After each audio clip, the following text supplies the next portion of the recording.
A sloth, a donkey, and a curious human. Send a prompt and see what they're doing. One hits record with a question on his mind. Two brothers pick it up, see what they find. Corn takes his time, Herman's got the facts. Back and forth, they never hold back. My weird prompts, come on in, that's where we begin. My weird prompts, glad you're here. This episode was generated using artificial intelligence. Please verify facts. Hi there, Herman and Corin. So I'm bringing you this prompt again from the depth of Jerusalem. I'm literally kind of in the depth of Jerusalem. We're several stories beneath the street level here. Unfortunately, the situation we were talking about in so many recent episodes, the Iran-Israel war, US-Israel-Iran war has started. And I have to say, although I probably came across as a bit of an obsessive prepper for anyone listening to those episodes, since the war last summer that I lived through, I and everybody else, I think, has had this deep intuition that it wasn't the end of the war, it was the first round of the war. And this is the second round that we've been prepping for. Now, when we talk about prepping, when I try to ask you these very specific prompts to prepare as best as one can, none of us are, no one wants to spend their life preparing for an event, for a war, even if you know it's going to be happening. We all have other things to do. But what strikes me from every time you prepare for something, and then that something happens, whether you're, in a much more everyday context, you just know, here's what's going to happen if the tire blows out of my car. But every time that thing happens, like the tire blows out, you get a stress test. And in the stress test, inevitably, you say, wow, I never would have thought about that. Now, in the context of our current war with Iran, I actually say no matter how much you might prepare for something like this, there are always things that you can do better and more. And we're looking at the moment, it's very unclear what kind of a conflict that we're going to wind up with in Iran and how that's going to differ from the previous round of conflict. But the initial estimates, a lot of people do think it's going to be a much more protracted wave this time. It's not just about setting Iran's nuclear program back. It's about having proven themselves to be a bad faith actor. They're going to actually try to uproot it once and for all. Now, just to give you the logistics of the current space I find myself in, it's the underground level of a car park, which feels like a very weird space to be in when you're not parking a car or getting out of a car. There's a lot of things you notice about it.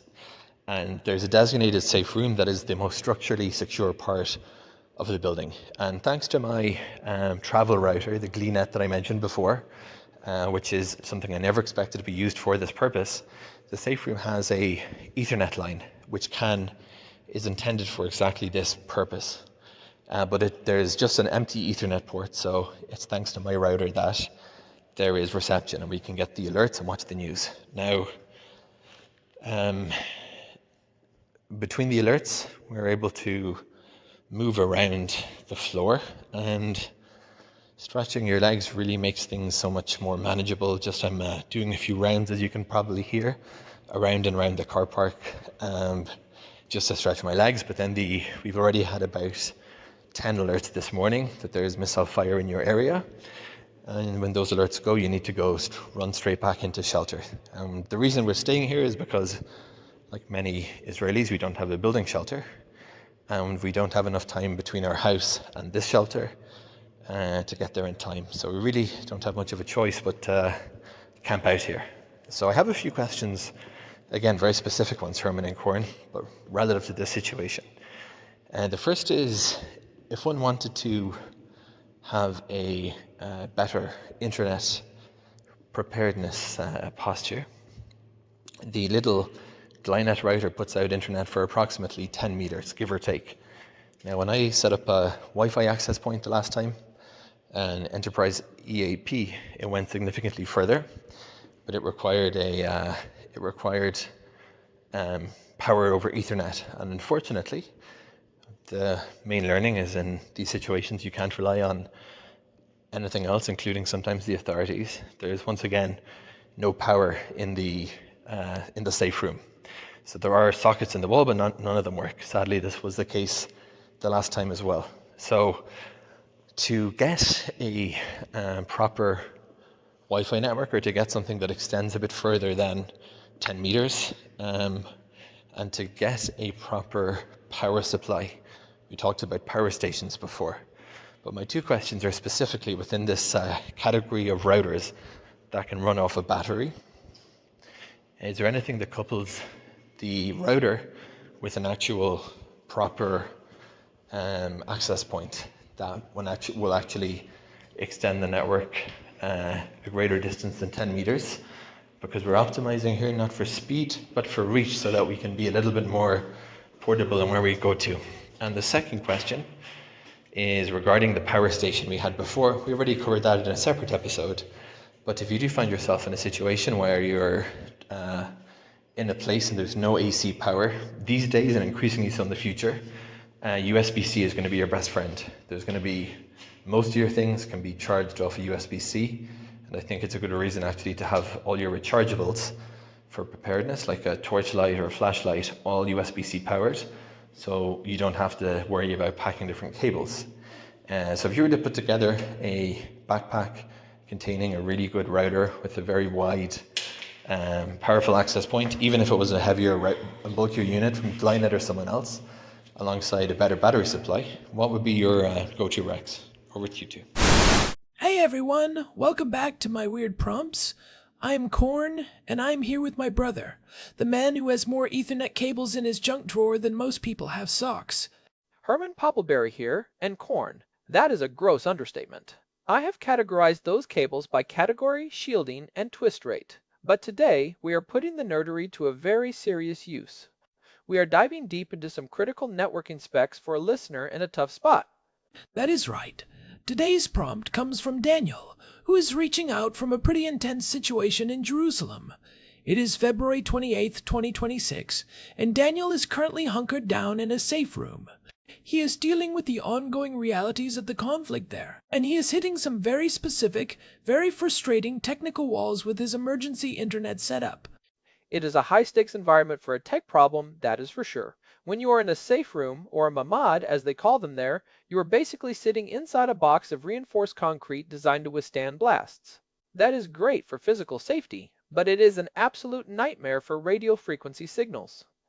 Daniel is essentially trying to build a portable, battery-powered, enterprise-grade network in a backpack, so he can maintain connectivity for his family, including his young son Ezra, even if the building's main power goes out. He mentioned that his current travel router is tapping out at about 10 meters. In a large structure or a car park, 10 meters is nothing. It is the difference between being connected and being in a total information blackout. And the core of the problem is that his previous solution, an enterprise-grade access point, requires power over Ethernet, but the safe room he is in has no functioning wall outlets. So we are looking at a three-part engineering challenge: the router as the brain, the access point for the range, and the battery system to tie it all together without relying on the grid. It is that classic engineering trade-off we talk about. You want the power and stability of a fixed enterprise installation, but you need the mobility of a handheld device. Usually those two things are at odds because enterprise gear is power-hungry and bulky. It really is. But before we get into the gear, let's address that 10-meter range issue. Daniel mentioned his GL.net router, which we have praised many times on this show for being a Swiss Army knife for travelers, is only giving him about 10 meters. Corn, why is that? Is it just a power limitation, or is there something else going on in a safe room environment? I imagine that thick concrete has a lot to do with it. It is a combination of factors. Corn. First, we have to talk about the physics of the environment. Safe rooms are basically Faraday cages for Wi-Fi. You have thick concrete, often 18 to 24 inches thick, and it is reinforced with a dense grid of steel rebar. Concrete is excellent at absorbing high-frequency radio waves, especially the 5 GHz and 6 GHz bands used by modern Wi-Fi 6 and Wi-Fi 7. The rebar acts as a shield, reflecting the signals back. But beyond the environment, we have to look at the hardware design. Most travel routers, including many of the GL.net models like the Barrel or the Slate, are designed for what we call near-field use. So they are optimized for size and low power consumption, rather than raw signal penetration? Precisely. They are meant to sit on a hotel desk and cover a single room. They usually have small internal antennas or very short external ones with low gain, typically around 2 to 3 decibels.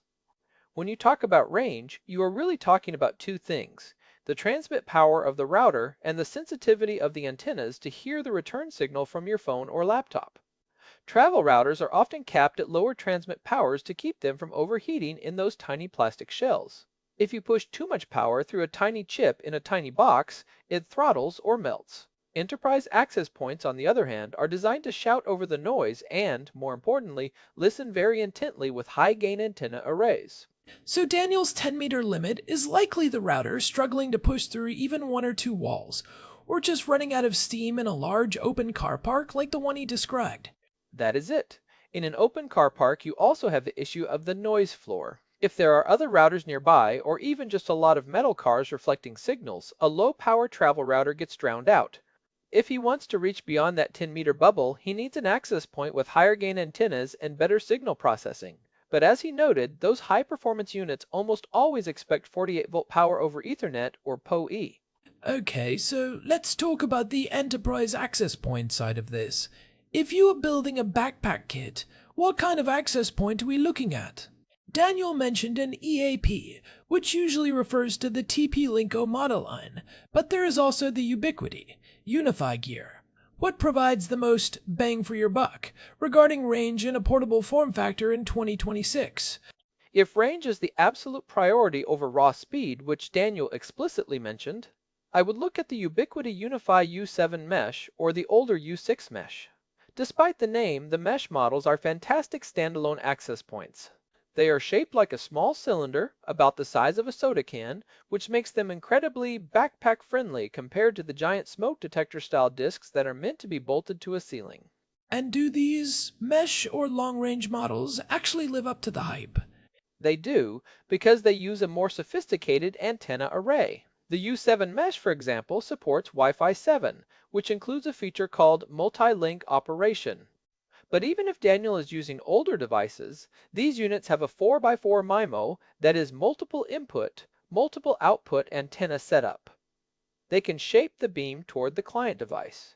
In a car park or a long hallway, that makes a massive difference. You are not just spraying Wi-Fi in a circle, the access point is actually working to maintain a coherent link at a distance by adjusting the phase of the signal across its multiple antennas. But here is the catch, and this is where Daniel is stuck. These things want 48 volts of power over Ethernet. Daniel is sitting in a room with no working AC outlets. How do we bridge that gap with a battery without carrying around a 50-pound power station? This is where it gets really interesting, and honestly, where most people get stuck. Most consumer power banks output 5 volts, 9 volts, or maybe 12 volts over USB. But power over Ethernet is a different beast. The standard, 82.3 AV or AT, usually requires 48 to 56 volts to push power over those long Ethernet cables without losing too much to resistance. So we need a way to step up the voltage from a battery to 48 volts, and then inject that into the Ethernet cable. That sounds like it would require a lot of bulky converters. It used to, but not anymore. You can do this without a massive power station like an EcoFlow if you want to keep it in a backpack. There are these wonderful little devices called USB-C power delivery to PoE injectors. Wait, so you could just plug a standard USB-C cable into a battery and get PoE out the other side? Yes, but you need a battery that supports power delivery or PD at a high enough wattage. If you have a battery that can output 65 watts or even 100 watts over USB-C, you can use a specialized trigger cable or a dedicated mobile PoE injector. There is a company called PoE Texas that makes exactly this. You plug your high-power USB-C bank into their adapter, and it negotiates 20 volts from the battery using the PD protocol, steps it up internally to 48 volts, and gives you a PoE-enabled Ethernet port. That is a game changer for a kit like this. You are eliminating the need for an AC inverter entirely. That is the key, Korn. Using an inverter to go from DC battery power to AC wall power, only to have a PoE injector plug into that and convert it back to DC, it is incredibly inefficient. You lose 20 to 30% of your energy just in those conversions as heat. Going DC to DC is much smarter for a survival or emergency kit. It means your battery lasts 30% longer and your backpack stays cooler. Okay, so let's build this hypothetical backpack for Daniel. We have the access point. Let's say the Unify U7 mesh for its shape and performance, and we have this USB-C to PoE injector. Now, what about the router itself? Daniel is currently using a GL.iNet. Should he stick with that, or is there a better brain for this system? I actually think he should stick with GL.iNet, but he should look at the GL-AXT800, also known as the Slate AX, or the newer GL-MT3000 Barrel AX. These are powerhouses. They run OpenRTOT, which is an open source operating system that gives you incredible control. But more importantly, they are powered via USB-C. So now your entire stack, the router and the access point, is running off the same power source. So you'd have a high-capacity battery bank with at least two USB-C outputs. One goes to the Slate AX router, and the other goes to the PoE injector, which then powers the big enterprise access point. And here is a pro tip for Daniel to save juice. He can actually turn off the Wi-Fi radios on the GL.iNet router itself through the admin panel. Oh, because the big access point is doing the work. Precisely. If the big enterprise access point is doing all the heavy lifting for the reach, the little internal radios on the router are just wasting battery and, more importantly, creating interference. You use the GL.iNet as the brain.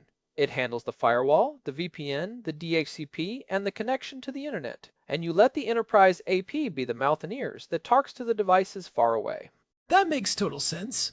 Now, Daniel also mentioned a proper battery supply. If we are talking about a backpack kit that needs to last through a long alert or a power outage, what are we looking at? Those little pocket chargers aren't going to cut it for an enterprise AP, are they? No, they really aren't.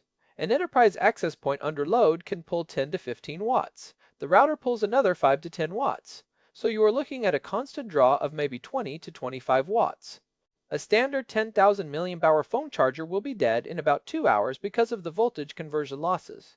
So we need something beefier. What is the gold standard for portable power in 2026? I would look at the power bank category designed for laptops. Things like the SharGeek Storm 2 or the Anker Prime series. You want something with at least 27,000 milliamp hours, which is the legal limit for taking on an airplane, by the way. Or if he doesn't plan on flying with it, there are 40,000 and 50,000 milliamp hour bricks from brands like Pecron or Anker. But if Daniel really wants survival, levels of power in a backpack, he might want to look at a mini power station. Like the ones from Jackery or EcoFlow, but small. Yeah, like the EcoFlow River 2 or the Bluetti EB3A. They weigh about 7 to 9 pounds. It is not pocketable, but it fits easily in the bottom of a standard backpack. The advantage there is that they often have a dedicated 12-volt DC output, like a car cigarette lighter port. You can get cables that go straight from that 12-volt port to the router, which is even more efficient than using USB-C. Plus, those units use LiFePO4 batteries, which are much safer and last for thousands of charge cycles compared to the standard lithium-ion in your phone. I love the idea of this modular kit, but let's talk about the internet part of internet preparedness. Daniel is in a car park, several stories down. He has an Ethernet line, which is great, but what if that line goes dead during an exchange? That is the beauty of the GL.iNet routers. They are famous for multi-WAN failover. If that Ethernet line in the safe room fails, Daniel can plug his phone into the router's USB port, and the router will automatically switch to tethering mode. It shares the phone's cellular connection with the entire network. Or he can use repeater mode to grab a weak Wi-Fi signal from somewhere else in the building and rebroadcast it through his powerful enterprise access point. So the backpack becomes a connectivity hub. It takes whatever internet is available, Ethernet, cellular, or a distant Wi-Fi signal, and uses that enterprise hardware to blast it across the safe room and the car park. It turns a 10-meter bubble into a 60 or 70-meter zone of reliable connectivity. In a situation like the one he is describing, where you need to receive alerts and stay informed, that extra range could mean the difference between being connected or being in a total blackout. Let's dig deeper into the range aspect.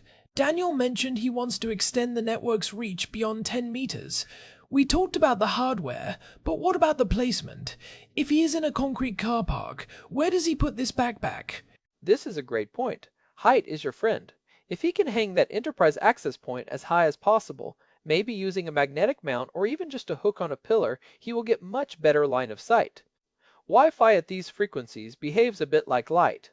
If you can see the access point, you will probably have a great signal. If there is a massive concrete pillar between you and the AP, the signal has to diffract or bend around it, which weakens it significantly. So, in his kit, he should probably include some long Ethernet cables. A 50-foot flat Ethernet cable takes up almost no room in a backpack. He could keep the battery and the router in his safe room where it is protected and run that one cable out into the car part to mount the access point high up on a wall. Since it is powered via PoE, he doesn't need to worry about power outlets out there. That one cable carries the data and the electricity. That is the aha moment right there. The mobility comes from the fact that your antenna, the access point, can be 50 feet away from your power source. You could even put the access point around a corner or through a doorway where the signal has a clearer path to the rest of the floor. Okay, let's address the radically simple aspect, which we covered back in episode 765. Sometimes, more gear is just more things that can fail. If Daniel wanted the simplest version of this that still beats the 10-meter limit, is there a one-box solution? There are high-power outdoor routers often used for RVs or boats. Companies like Peplink or WineGuard make these. They are rugged, they take a SIM card, and they have massive antennas. But they are expensive, often over $1,000, and they aren't really designed to be carried in a backpack. They are meant to be bolted to a roof. For a person-portable kit, the modular approach, the brain plus the muscle, is actually better because if one part fails, you can swap it out. I want to go back to the power side of things because Daniel mentioned USB-C is becoming the standard. He is right. It is everywhere. But there is a catch with USB-C and power delivery, isn't there? Oh, there are several catches. The biggest one is negotiation. If you have a cheap cable that isn't rated for high wattage, the battery and the device might decide to only provide 5 volts, which won't be enough to power the PoE injector. Daniel needs to make sure every cable in that backpack is E-marked and rated for at least 100 watts. E-marked. That is a specific term listeners should look for. Yes, it stands for electronically marked. It is a tiny chip inside the cable that tells the devices, hey, I can safely handle the high current required for fast charging. In an emergency, you do not want to be guessing which of your 5 identical-looking white cables is the one that actually works. That is a great takeaway. Color code your cables or label them. In a safe room, in the dark, under stress, you want the power cable to be obvious. Definitely. I'd actually recommend Daniel look into silicone, USB-C cables. They are much more flexible, they don't tangle as easily, and they tend to be more durable in toss-in-a-bag scenarios. So, we have the Slate AX router, the Unify U7 mesh access point, the USB-C to PoE injector, and a high-capacity battery like the Anchor Prime. What are we missing for the ultimate backpack? I would add one more thing, a USB-C to DC trigger cable. What does that do? A lot of routers use a barrel jack for power instead of USB-C. A trigger cable is a special cable that has a USB-C plug on one end and a barrel jack on the other. It has a tiny chip that tricks the battery into outputting exactly 12 volts. It eliminates the need for a bulky power brick. It makes your power supply truly universal. You can power your router, your radio charger, even some specialized medical equipment, all from the same USB-C battery bank. That is incredible. It really simplifies the logistics of survival that we talked about in episode 880. If everything in your kit speaks the same language of power, you are much more resilient. Resilience is the name of the game. And speaking of resilience, we should talk about the heat issue. Enterprise access points are designed to be mounted on ceilings in air-conditioned offices. When you put one in a backpack or a small enclosed safe room, it can get hot. Especially if it is a high-performance Wi-Fi 7 unit. Daniel should make sure that if he is running this setup inside the bag is unzipped or has some airflow. Or, better yet, mount the AP outside the bag. Most of these enterprise units have a mounting plate. He could zip tie that plate to the outside of his backpack. It would look a bit like a satellite dish on his back. Hey, in Jerusalem in 2026, I think technical cheeky is probably the dominant fashion trend anyway. Fair point. Now, let's talk about the specific range numbers. If he gets this setup right, the U7 mesh powered by a battery, what kind of range can he realistically expect in a concrete environment? In an open car park, he could easily get 50 to 75 meters of solid, usable signal. If he is trying to go through walls, he might get 2 or 3 concrete walls before it drops off. But compared to the 10 meters he is getting now, it will feel like he has a superpower. And the speed?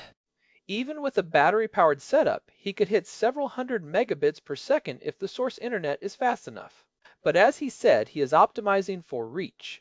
Even at the edge of that 75-meter range, he'll likely still have enough bandwidth for a high-definition video call or to stream the news. Which is exactly what you need in that situation.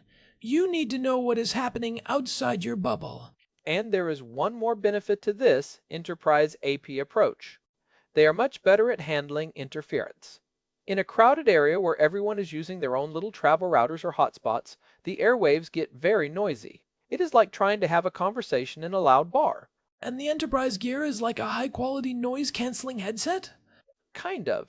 It has better filters to block out the noise from other routers. It can pick out Daniel's phone's signal even when there are 20 other Wi-Fi networks nearby. That signal-to-noise ratio is often more important for range than raw power. That is a great insight. It is not just about shouting louder. It is about hearing better. So, to summarize the Daniel's backpack recommendations, we are looking at the GL.net Slate AX as the brain. We are looking at the Ubiquiti U7 mesh as the muscle for range. We are powering it with a high-capacity USB-C PD battery bank using a specialized PoE injector. And we are carrying some long, flat Ethernet cables to get that access point up high. That is a professional-grade mobile network. It is what news crews or emergency responders would use. It is a far cry from a standard consumer extender. Oh, don't even get me started on extenders, Corn. Those things are a nightmare. They usually just repeat a bad signal, which cuts your speed in half and increases latency. Daniel's approach, using a wired backhaul via Ethernet to a powerful AP, is the only way to do this properly. Wired backhaul. That is the key phrase. Even if the wire is just a cable running across a car park floor, it is 1,000 times better than a wireless repeater. Every single time. I also want to touch on the safe room aspect specifically. Daniel mentioned he is several stories beneath the street level. In that kind of environment, the Ethernet line, he found, is a lifeline. But those lines can be fragile. They can. And one thing Daniel should check is if that Ethernet line is connected to a PoE switch somewhere else in the building. Wait, so the wall port itself might have power? It is possible. If the building's infrastructure is modern, that Ethernet port might already be providing 48 volts. If it is, he could plug his enterprise access point directly into the wall, and it would just work. But he said the sockets in the wall don't work.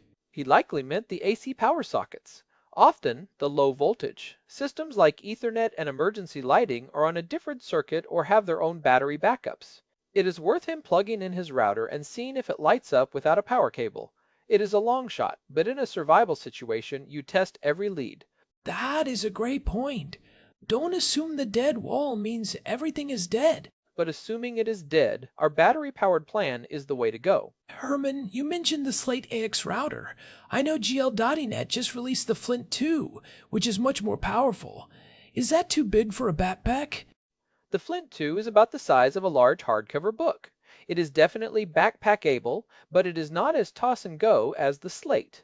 However, the Flint 2 has a much more powerful Wi-Fi radio itself. If Daniel wanted to try a one-box solution first, the Flint 2 would be the one. It has much larger, high-gain antennas. He might find that the Flint 2 alone gives him 30 or 40 meters, which might be enough without needing the extra access point. So that is the hierarchy. Level 1 is the Slate AX. Level 2 is the Flint 2. Level 3 is the Slate AX plus Enterprise AP combo. I like that hierarchy. And level 4 is adding a Starlink Mini, but that is a whole different conversation for another episode. Actually, we did touch on satellite backup in episode 691 when we talked about the long alert strategies. It is all part of the same ecosystem of staying connected when the world goes sideways. It really is. And the tech has come so far. 10 years ago, the idea of running an enterprise-grade network out of a backpack for 12 hours on a single battery would have been science fiction. Today, it is just a matter of buying the right adapters on the internet. It is about democratized infrastructure. You are no longer dependent on the building's power or the local ISP's hardware. You are your own ISP. That is a powerful feeling, especially in a conflict zone. It provides a sense of agency when everything else feels out of control. I think we have given Daniel a lot to work with here. Herman, any final gotchas he should watch out for? Just the order of operations. When you are setting this up, always plug the power into the router first, let it boot, then plug in the access point.